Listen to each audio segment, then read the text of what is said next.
மானங்கிடு கிடுங்க பூமி நடு நடுங்க வண்டி வருகுதடி தானனன்னா வாடிப்பட்டி டேசனிலே தானனன்னா கரியாள்ளி முழுங்குதடி தானனன்னா கடவுடான்னு ஓடுதடி தானனன்னா. மானம் கிடுகிடுங்கலாம், ஆனா வயிறு கிடுகிடுங்க கூடாது. அஜீரணம் இருந்தாதான் இந்த கடப்புடா எல்லாம் வரும், ரயில் ஓடுற மாதிரி. அதுக்கு என்ன செய்யணும் தெரியுமா? இந்த இஞ்சி இருக்குல்ல, அது பெரிய மருந்து. இந்த இஞ்சியை எடுத்து நல்லா கழுவிட்டு தோலை சீவிட்டு துண்டு துண்டா நறுக்கி நல்லா மையா அரைச்சுக்கணும். அதை வடிகட்டி அதுல எலுமிச்சம்பழத்தை பிழிஞ்சு ஆப்ப சோடா இல்ல அதுல கொஞ்சத்தை போட்டு தண்ணியை ஊற்றி குடிக்கலாம். ஆப்ப சோடா இல்லைன்னா கோலி சோடா இருக்கவே இருக்கு, அதை கலந்து குடிச்சு பாருங்க. இந்த கடகுடா எல்லாம் கரெக்டா நின்னுடும். இந்த இஞ்சிக்கு அப்படி ஒரு சக்தி இருக்கு. இஞ்சி ஈடு பழகா அப்படின்னு பாடுறீங்கல்ல, இன்னும் இஞ்சி மாதிரி எடுத்த உடனே பொட்டுன்னு உடையிற இடுப்பாவா இருக்கும் அவனுக்கு. அப்படி இல்லை. இஞ்சிண்டா என்ன அர்த்தம் தெரியுமா? கோட்டச்சோவருன்னு அர்த்தம்.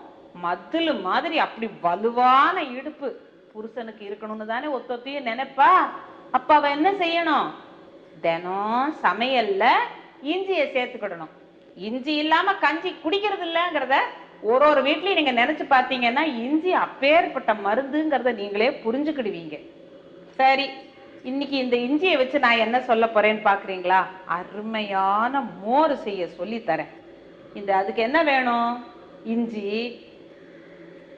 ஒரு பச்சை மிளகா, சின்ன வெங்காயம் இருக்குல்ல அதுல ஒரு 4 எடுத்துக்கங்களேன், கருவேப்பிலை, கொத்தமல்லி, உப்பு, தயிர், இம்புடுதேன்.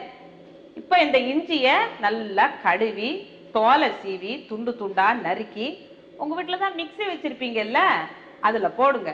இந்த ஒத்த பச்சை மிளகாய நல்லா கழுவி அதையும் போடுங்க. இவ்வளவு உப்பு, இந்த கருவேப்பிலை, இந்த சின்ன வெங்காயத்தை நல்லா உரிச்சிட்டு அதுல போட்டு தயிரையும் ஊத்தி நல்லா சர்ன்னு அடிச்சிருங்க.